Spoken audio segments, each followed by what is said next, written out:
నమస్కారం Karimnagar GTPL news కి స్వాగతం. ముందుగా ముఖ్యాంశాలు చూద్దాం. ఆపరేషన్ సింధూర్ కు సంఘీభావంగా కరీంనగర్లో పలు చోట్ల ఆలయాల్లో హిందువుల ప్రత్యేక పూజలు. జగిత్యాల జిల్లా కాంగ్రెస్ సమావేశం రసబస. కొరుట్ల అసెంబ్లీ నియోజకవర్గంలో బగ్గుమన్న గ్రూప్ రాజకీయాలు. మార్కెట్ కమిటీ చైర్మన్ల నియామకంపై రభస. ధాన్యం కొనుగోలు జాప్యాన్ని నిరసిస్తూ జగిత్యాలలో రోడ్డెక్కిన రైతులు. అకాల వర్షంతో తడిసిన ధాన్యాన్ని కొనుగోలు చేయాలని అన్నదాతలు డిమాండ్. పాక్ ప్రేరేపిత ఉగ్రవాదాన్ని అంతం చేసేందుకు భారత్ చేపట్టిన ఆపరేషన్ సింధూర్ కు సంఘీభావంగా జన్మదినోత్సవ వేడుకలను దూరంగా ఉంటున్న మాజీ మంత్రి కరీంనగర్ ఎమ్మెల్యే గంగుల కమలాకర్ ప్రకటన. వెమ్లవాడ ఆలయ అభివృద్ధి పేరుతో గుడిని మూసివేస్తే ఊరుకోమని స్థానికుల హెచ్చరిక. అధికారుల నిర్ణయాన్ని నిరసిస్తూ ఈ నెల 14న బీజేపీ బంద్కు పిలుపు. ఆపరేషన్ సింధూర్ పై ఉమ్మడి సర్వత్రా హర్షం. ఉమ్మడి కరీంనగర్ జిల్లాలో జాతీయ పథకాలు చేతబూని సంబరాలు. పాక్ ప్రేరేపిత ఉగ్రవాదాన్ని అంతం చేసేందుకు భారత్ చేపట్టిన ఆపరేషన్ సింధూర్ కు సంఘీభావంగా జన్మదినోత్సవ వేడుకలను దూరంగా ఉంటున్నానని మాజీ మంత్రి కరీంనగర్ ఎమ్మెల్యే గంగుల కమలాకర్ ప్రకటించారు. యుద్ధ వాతావరణం నేపథ్యంలో ఎవరూ తన జన్మదినోత్సవాన్ని నిర్వహించవద్దని, అవసరమైతే అభిమానులు, పార్టీ శ్రేణులు రక్తదాన శిబిరాలు నిర్వహించి రక్తం సేకరించాలని విజ్ఞప్తి చేశారు. భారత్ సైనిక చర్యకు మనమంతా పూర్తి స్థాయిలో బాసటగా నిలవాల్సిన అవసరం ఉందన్నారు. లక్ష్య సాధనలో వారికి మనోధైర్యం కల్పించి విజయం చేకూరాలని ఆపద్ బాంధవుడు ఏడుకొండల వెంకటేశ్వర స్వామిని వేడుకుంటున్నట్లు గంగుల కమలాకర్ తెలిపారు. నల్ల రంగు నోట్ల పేరిట అమాయకుల నుంచి డబ్బులు కాజేసే ముఠాకు చెందిన 5గురిని జగిత్యాల జిల్లా పోలీసులు అరెస్ట్ చేశారు. వారి నుంచి 2,04,000 నగదు, 1 కారు, బైకు, 5 మొబైల్ ఫోన్లు, 6 నలుపు రంగు నోట్లు, 570 నకిలీ నోట్లు, 500 నోట్లు స్వాధీనం చేసుకున్నారు. జగిత్యాల డీఎస్పీ రఘుచందర్ సమక్షంలో వెల్గటూర్ పోలీస్ స్టేషన్లో అరెస్టైన వారిని చూపించి వివరాలు వెల్లడించారు. చెంగ్యం గ్రామానికి చెందిన రామిల విజయ్ సాగర్ను నల్ల రంగులో ఉన్న 500 నోట్లను ఒరిజినల్గా మార్చే రసాయనం ఉందని కంది నరేష్, పాలాజీ శ్రీనివాస్, ఎంపండి మల్లేష్, అల్తాపు రాజు, మంగిడి కిషన్ నమ్మించారు. అసలు నోట్లకు 5 రేట్లు నల్ల రంగు నోట్లు ఇస్తామని చెప్పి మార్చి 4న 7 లక్షలు ఒరిజినల్ నోట్లు తీసుకున్నారు. కోటి లింగాలకు వస్తే 35 లక్షల నల్ల రంగు నోట్లను ఇస్తామని బొమ్మ కరెన్సీ నోట్ల కట్టలు చూపించారు. అదే సమయంలో రాజశేఖర్, కార్తిక్ అనే 2 నిందితులు పోలీసులమని బెదిరించారు. నిందితులందరూ కలిసి 7 లక్షల ఒరిజినల్ నోట్లతో పారిపోయారు. తర్వాత వారికి విజయ్ సాగర్ ఫోన్ చేయగా మరోసారి డబ్బు అడిగితే చంపేస్తామని బెదిరించారు. మోసపోయానని గ్రహించిన బాధితుడు పోలీసులను ఆశ్రయించడంతో విచారణ చేపట్టగా స్తంభంపల్లి వద్ద శ్రీనివాస్, రాజు, మల్లేష్, రాజశేఖర్, నరేష్ పట్టుబడ్డారని డీఎస్పీ తెలిపారు. మరో 3 నిందితులు కిషన్, నవీన్, కార్తిక్ పరారీలో ఉన్నారని, త్వరలోనే వారిని పట్టుకుంటామని చెప్పారు.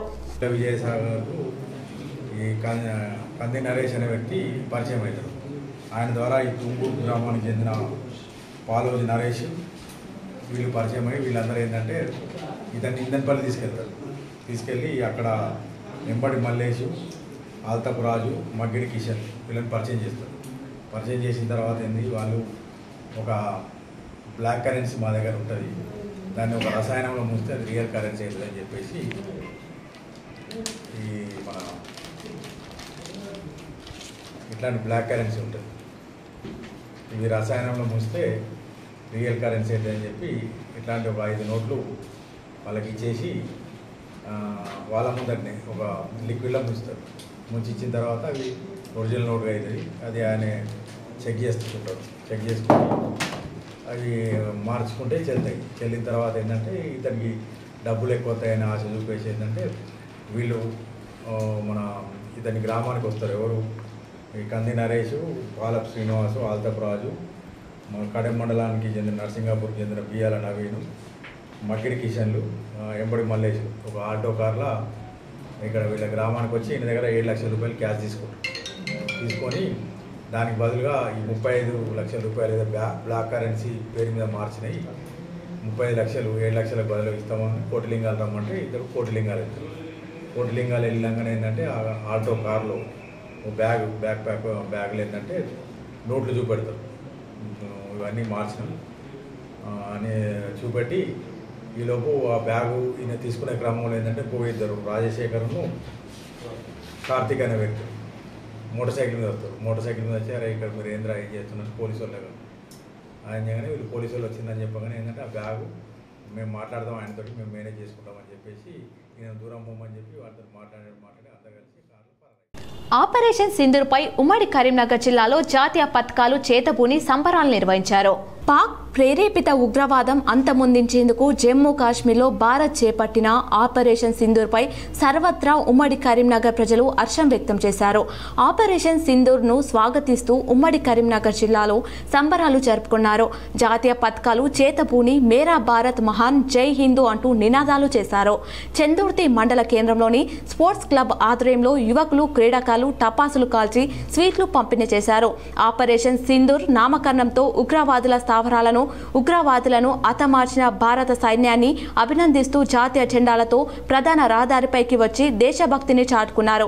ఈ కార్యక్రమంలో Chandurthi sports club chairman Mohammed అజీంతో పాటు యువకులు క్రీడాకారులు పాల్గొన్నారు. ఆపరేషన్ సింధూర్తో అర్ధరాత్రి ఉటావుటిన కరీంనగర్ నుంచి ఢిల్లీకి కేంద్ర హోంశాఖ సహాయ మంత్రి బండి సంజయ్ వెళ్లిపోయారు. ఆపరేషన్ సింధూర్పై ఎక్స్లో పోస్ట్ చేశారు. ఆపరేషన్ సింధూర్ ఖచ్చితమైనది, క్రూరమైనది మరియు క్షమించలేనిదని పేర్కొన్నారు. పహల్గామ్ అమరవీరులు ప్రతీకారం తీర్చుకున్నామని, భారతదేశంతో గొడవపడండి, మూల్యం చెల్లించుకోండని పాక్ను ఉద్దేశించి పేర్కొన్నారు.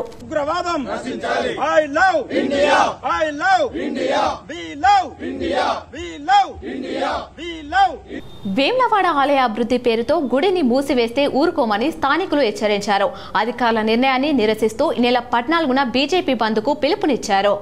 దక్షిణ కాశీగా పేరొందిన వేములవాడ శ్రీ రాజరాజేశ్వర స్వామి ఆలయ విస్తరణ పనులను త్వరలో ప్రభుత్వం ప్రారంభించేందుకు సిద్ధమవుతుండగా స్థానికులు అధికారుల నిర్ణయాన్ని నిరసిస్తూ పోరుబాట పట్టే పనిలో నిమగ్నమయ్యారు. వేములవాడ రాజన్న ఆలయం విస్తరణ పనులను ప్రారంభించేందుకు అధికారులు సన్నాహాలు చేస్తున్నారు.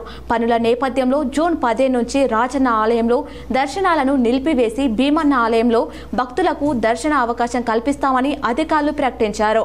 అధికారుల నిర్ణయాన్ని స్థానికులు వ్యతిరేకిస్తున్నారు. ఆలయ అభివృద్ధి పేరుతో గుడిని మూసివేస్తే ఊరుకోమని హెచ్చరించారు. వేములవాడకు చెందిన అన్ని కుల సంఘాలు, స్ట్రీట్ వెండర్స్ సమావేశమై అధికారుల తీరును, ప్రభుత్వ వైఖరిని నిరసిస్తూ ఈ నెల 14న వేములవాడ బంద్కు పిలుపునిచ్చారు. కాశీ కారిడార్, ఉజ్జయిని కారిడార్ చేపట్టినప్పుడు ఆయా దేవాలయాలను మూసివేయలేదని, వేములవాడలో ఎందుకు గుడి బంద్ చేయాలని ప్రశ్నించారు.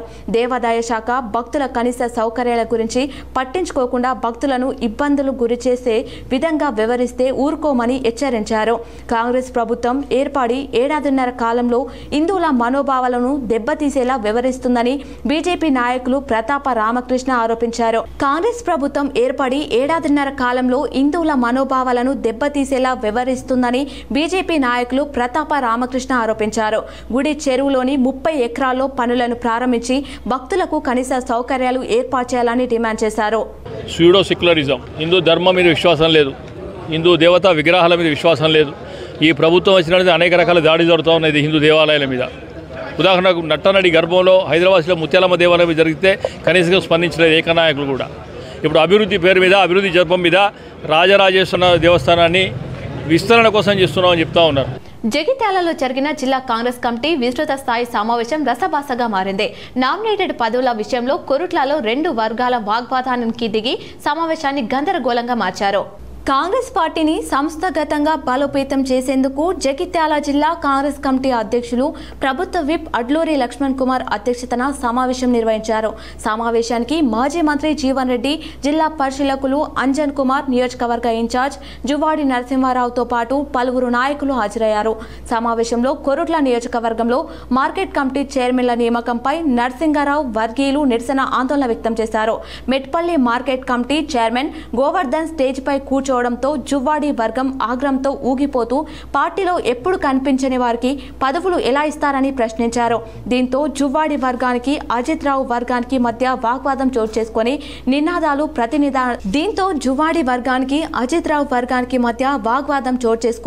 నినాదాలు ప్రతినినాదాలతో సమావేశం గందరగోళంగా మారింది. కొందరు జీవన్ రెడ్డి జిందాబాద్ అంటే మరికొందరు కాబోయే మంత్రి అడ్లూరి అంటూ నినాదాలు చేశారు. పరస్పర నినాదాలు ఆందోళనతో గందరగోళం సానుకూలంగా సమావేశం మారడంతో జిల్లా అధ్యక్షులు అడ్లూరి లక్ష్మణ్ కుమార్ సీరియస్ గా స్పందించి క్రమశిక్షణ గల కార్యకర్తలు ఆందోళన చేస్తే చర్యలు తప్పవని హెచ్చరించారు. ఇరు వర్గాలను సముదాయించడంతో ఆందోళన సద్దుమణిగినప్పటికీ అజిత్ రావు వర్గీయులు సమావేశం నుంచి వెళ్లిపోయారు. ఆపరేషన్ సింధూర్కు సంఘీభావంగా కరీంనగర్లో పలు చోట్ల ఆలయాల్లో హిందువులు ప్రత్యేక పూజలు నిర్వహించారు. కరీంనగర్లోని పలు ఆలయాలు పాకిస్తాన్ ఉగ్రవాదులపై మొదలైన యుద్ధం విజయవంతం కావాలని భగవంతుని ప్రార్థించారు. మన సైనికులకు, దేశ ప్రజలకు ఎటువంటి ప్రాణ నష్టం కలగకూడదని సౌత్ జోన్ బీజేపీ నాయకుల ఆధ్వర్యంలో కట్ట రాంపూర్ అభయాంజనేయ స్వామి దేవాలయంలో ప్రత్యేక పూజలు చేశారు. ఈ కార్యక్రమంలో మాజీ కార్పొరేటర్ ఆనంద్ కుమార్తో పాటు పలువురు నాయకులు పాల్గొన్నారు. ప్రతి ఒక్క భారతీయ పౌరుడు వారి మతాలతో సంబంధం లేదు, కులాలతో సంబంధం లేదు, ప్రతి ఒక్కరు కూడా వారి రక్షణ కోసం పోరాటం చేస్తున్నా. భూ సమస్యల శాశ్వత పరిష్కారానికి ప్రభుత్వం నూతనంగా భూభారతి చట్టం అమలు చేస్తుందని పెద్దపల్లి ఎమ్మెల్యే విజయ రమణారావు అన్నారు. పైలట్ ప్రాజెక్టు కింద ఎలిగేడు మండలం నర్సాపూర్ గ్రామంలో నిర్వహించిన రెవెన్యూ సదస్సుకు ఎమ్మెల్యే హాజరై రైతుల సమస్యలను అడిగి తెలుసుకున్నారు. భూభారతి చట్టంపై అవగాహన కల్పించి రైతుల సందేహాలను నివృత్తి చేశారు. అర్జీలు సమర్పించేందుకు వచ్చే వారికి ఎలాంటి ఇబ్బందులు తలెత్తకుండా చూడాలన్నారు. భూ సంబంధిత సమస్యలు ఉన్నవారు నిర్ణీత ప్రొఫార్మాలో చేసుకునేలా సహకారం అందించాలని హెల్ప్ డెస్క్ సిబ్బందిని ఆదేశించారు. దరఖాస్తులను వెంటనే పరిశీలిస్తూ సత్వర పరిష్కారానికి కృషి చేయాలని తెలిపారు. గత ప్రభుత్వం ప్రవేశపెట్టిన ధరణి పోర్టల్ ద్వారా అనేక మంది పేద రైతులు ఇబ్బందులకు గురయ్యారన్నారు. వేల ఎకరాల భూములు అన్యక్రాంతమయ్యాయని, ప్రస్తుతం తమ ప్రభుత్వం తీసుకొచ్చిన భూభారతి చట్టం రైతులకు ఎంతో మేలు కలుగుతుందని పేర్కొన్నారు. కేంద్ర మంత్రి బండి సంజయ్ కేటీఆర్ పై ప్రభుత్వ విప్ ఆది శ్రీనివాస్ ఫైర్ అయ్యారు. సీఎం మాటలను కేటీఆర్ సంజయ్ వక్రీకరించారని విమర్శించారు. రాష్ట్రం ఆర్థిక ఇబ్బందులో ఉందని, అప్పు పుట్టడం లేదని సీఎం చేసిన వ్యాఖ్యలను కేంద్ర మంత్రి Bandi Sanjay BRS working president KTR వక్రీకరించి విమర్శించడం అర్ధాంతరమన్నారు. ప్రభుత్వ విప్ ఆది శ్రీనివాస్ సిరిసిల్లాలో మీడియాతో మాట్లాడిన ఆది శ్రీనివాస్ సీఎం రేవంత్ రెడ్డి మాట్లాడే దాంట్లో తప్పేముందని ప్రశ్నించారు. గత ప్రభుత్వం 8 లక్షల కోట్లు అప్పు చేశారని అసెంబ్లీ వేదికగా చెప్పామని తెలిపారు. 6 గ్యారంటీలను అమలు చేసే విధంగా ముందుకు పోతున్నామని చెప్పారు. గత ప్రభుత్వంలో 4 తెలంగాణ రాష్ట్రాన్ని ధనిక రాష్ట్రమని గొప్పలు చెప్పారని తెలిపారు. బీజేపీ, బీఆర్ఎస్ 2 పార్టీలు అందర్ పర్షాన్ బహర్ షాదర్ అన్నట్లు ఉందని విమర్శించారు. రాష్ట్ర ఆదాయాన్ని పెంచే మార్గాలు చేపడుతున్నామని తెలిపారు. నిన్నటి రోజు కేటీఆర్ గారు, బండి సంజయ్ గారు, గౌరవ ముఖ్యమంత్రి రేవంత్ రెడ్డి గారు మాట్లాడిన మాటలను ఈ రాష్ట్ర ప్రభుత్వ పనితీరుకు అద్దం పట్టేలాగా వాస్తవాలను ప్రజలకు చెప్పడంలో తను ఈ రాష్ట్రానికి ముఖ్యమంత్రి హోదాలో వాస్తవ పరిస్థితిని చెప్పేటువంటి సందర్భాన్ని రైతులు భూభారతి రెవెన్యూ సదస్సులను సద్వినియోగం చేసుకోవాలని, భూ సమస్యలను వెనువెంటనే అధికారులు పరిష్కరిస్తారు. కరీంనగర్ కలెక్టర్ పమిల సత్పతి అన్నారు. భూ సమస్యల శాశ్వత పరిష్కారం కోసం ప్రభుత్వం నూతనంగా ప్రవేశపెట్టిన భూభారతి చట్టం అమలుకు పైలట్ ప్రాజెక్ట్ కింద గ్రామాల్లో నిర్వహిస్తున్న రెవెన్యూ సదస్సులను సద్వినియోగం చేసుకోవాలని కరీంనగర్ కలెక్టర్ పమిల సత్పతి సూచించారు. భూభారతి పైలట్ ప్రాజెక్ట్ రెవెన్యూ సదస్సులలో భాగంగా సైదాపూర్ మండలం ఎక్లాస్పూర్, రాయకల్ గ్రామాలలో నిర్వహించిన సదస్సులకు కలెక్టర్ హాజరయ్యారు. రైతులతో ముఖాముఖి మాట్లాడి వారి సమస్యల గురించి అడిగి తెలుసుకున్నారు. భూభారతి చట్టంపై అవగాహన కల్పించి రైతుల సందేహాలను నివృత్తి చేశారు. భూ సమస్యలు పరిష్కరించి రైతులకు వారి భూములపై పూర్తి హక్కులు కల్పించేందుకు ప్రభుత్వం భూభారతి చట్టం అమలు చేస్తుందని కలెక్టర్ తెలిపారు. ఇప్పటికే అన్ని మండలాల్లో నూతన చట్టం గురించి అవగాహన కల్పించామని గుర్తు చేశారు. ప్రభుత్వ ఆదేశాల మేరకు సైదాపూర్ మండలాన్ని పైలట్ ప్రతిపాదికన ఎంపిక చేసి గ్రామాల వారీగా రెవెన్యూ సదస్సులు నిర్వహిస్తున్నామని అన్నారు. ఈ రెవెన్యూ సదస్సులో భూ రికార్డులలో పేరు తప్పులు, విస్తీర్ణం హెచ్చు తగ్గులు, వారసత్వ భూములు, భూ స్వభావం తప్పులు, నిషేధిత జాబితాలో ఉన్న భూ సమస్యలు, సర్వే నంబర్ మిస్సింగ్, పట్టా పాస్బుక్లు లేకపోవడం, ప్రభుత్వ భూములను నవీకరించడం, సాదా బైనామా కేసులు, హద్దుల నిర్ధారణ, పార్ట్ బిలో చేర్చిన భూముల సమస్యలు, భూసేకరణ కేసులు తదితర భూ సమస్యలకు సంబంధించిన దరఖాస్తులు స్వీకరిస్తున్నామని తెలిపారు. భూభారతి కొత్త ఆర్ఓఆర్ చట్టం ప్రకారం అధికారులు క్షేత్రస్థాయిలో విచారణ జరిపి నిర్దేశిత గడువులోపు పరిష్కరించడం జరుగుతుందని తెలిపారు. వివిధ కారణాల వల్ల రెవెన్యూ సదస్సులో అర్జీలు సమర్పించే అవకాశం లభించని వారు తర్వాత కూడా దరఖాస్తు చేసుకోవచ్చని, అధికారులు అందుబాటులో ఉండి అర్జీలు స్వీకరిస్తారని తెలిపారు. రోడ్డు భద్రతపై రామగుండంలో వాహనదారులకు హెల్మెట్లను ఎమ్మెల్యే రాజ్ ఠాకూర్ పంపిణీ చేశారు. ప్రమాదాల నివారణకై రోడ్డు భద్రత కొరకు వాహనదారులు తప్పనిసరిగా హెల్మెట్లు ధరించాలని రామగుండం ఎమ్మెల్యే ఎంఎస్ రాజ్ ఠాకూర్ అన్నారు. పెద్దపల్లి జిల్లా రామగుండంలో ద్విచక్ర వాహనదారులకు ఎస్బీఐ సహకారంతో హెల్మెట్లను పంపించేశారు.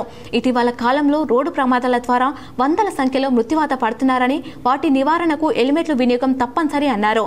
అనంతరం రామగుండం డీసీపీ రాజు మాట్లాడుతూ ఆదేశం మేరకు దాతల సాయం వాహనదారులకు హెల్మెట్లు పంపిణీ చేశామని తెలిపారు. అనంతరం రామగుండం పారిశ్రామిక ప్రాంతాల్లోని 500 మందికి హెల్మెట్లు ఉచితంగా పంపిణీ చేశారు. ఈ సందర్భంగా ఉత్తమ ప్రతిభ కనబర్చిన డ్రైవర్లను అధికారులు ఘనంగా సన్మానించారు. ప్రమాణాలు పెరిగిపోయి ప్రతి ఇంట్లో మన పిల్లలకు కూడా మోటార్ సైకిల్ కొనిచ్చారు. కానీ మోటార్ సైకిల్తో పాటు 2 హెల్మెట్లు కొనిపించాల్సిన బాధ్యత ఉన్నది. నడిపేటోడు వెనుక కూర్చున్నోని కూడా హెల్మెట్ పెట్టుకోవాలి. లేకపోతే నేను చెప్తా ఉన్నా, ప్రజలు తిట్టుకుంటారు కావచ్చు నా మెసేజ్ చూసి, అపోజిషన్లో ఉన్న మాట్లాడతారు కావచ్చు, శాసనసభ్యుడే ఫైన్ ఏమని చెప్పి. కానీ నేను చెప్తా ఉన్నా, మీ ప్రాణాల కంటే ఫైన్ తక్కువ కాదు, దానికి ప్రాణం కంటే విలువ దేనికి లేదు. కాబట్టి మహిళా అభివృద్ధి శిశు సంక్షేమ శాఖ పరిధిలోని కరీంనగర్ శిశు గృహాల్లో పెరుగుతున్న 5 నెలల ఆడ శిశువును జిల్లా కలెక్టర్ పమేల సత్పతి చేతుల మీదుగా హైదరాబాద్ పిల్లలు లేని దంపతులకు దత్తత ఇచ్చారు. చైల్డ్ కేర్ ఇన్స్టిట్యూట్లో పెరుగుతున్న 13 సంవత్సరాల బాబును కరీంనగర్కు చెందిన పిల్లలు లేని దంపతులకు దత్తత ఇచ్చారు. కలెక్టర్ క్యాంప్ కార్యాలయంలో జరిగిన ఈ దత్తత కార్యక్రమం సందర్భంగా జిల్లా కలెక్టర్ మాట్లాడుతూ పిల్లలు లేని దంపతులు చట్టబద్ధమైన దత్తత తీసుకోవాలని అన్నారు. రక్త సంబంధికుల నుండి కూడా చట్టబద్ధమైన దత్తత తప్పనిసరి అన్నారు. ఇందుకు జిల్లా సంక్షేమ అధికారి కార్యాలయం భగత్ నగర్ కరీంనగర్లో సంప్రదించాలన్నారు. వార్తలు ముగించే ముందు ముఖ్యాంశాలు మరోసారి చూద్దాం. ఆపరేషన్ సింధూర్కు సంఘీభావంగా కరీంనగర్లో పలుచోట్ల ఆలయాల్లో హిందువుల ప్రత్యేక పూజలు. జగిత్యాల జిల్లా కాంగ్రెస్ సమావేశం రసబస. కొరుట్ల అసెంబ్లీ నియోజకవర్గంలో బగ్గుమన్న గ్రూప్ రాజకీయాలు. మార్కెట్ కమిటీ చైర్మన్ల నియామకంపై రభస. ధాన్యం కొనుగోలు జాప్యాన్ని నిరసిస్తూ జగిత్యాలలో రోడెక్కిన రైతులు. అకాల వర్షంతో తడిసిన ధాన్యాన్ని కొనుగోలు చేయాలని అన్నదాతలు డిమాండ్. పాక్ ప్రేరేపిత ఉగ్రవాదాన్ని అంతం చేసేందుకు భారత్ చేపట్టిన ఆపరేషన్ సింధూర్కు సంఘీభావంగా జన్మదినోత్సవ వేడుకలను దూరంగా ఉంటున్న మాజీ మంత్రి కరీంనగర్ ఎమ్మెల్యే గంగుల కమలాకర్ ప్రకటన. వెమ్లవాడ ఆలయ అభివృద్ధి పేరుతో గుడిని మూసివేస్తే ఊరుకోమని స్థానికుల హెచ్చరిక. అధికారుల నిర్ణయాన్ని నిరసిస్తూ ఈ నెల 14న బీజేపీ బంద్కు పిలుపు. ఆపరేషన్ సింధూర్పై ఉమ్మడి సర్వత్రా హర్షం. ఉమ్మడి కరీంనగర్ జిల్లాలో జాతీయ పథకాలు చేతబూని సంబరాలు. వార్తలు ఇంతటితో సమాప్తం. తిరిగి ప్రసారమయ్యే వార్తలు మళ్ళీ కలుద్దాం.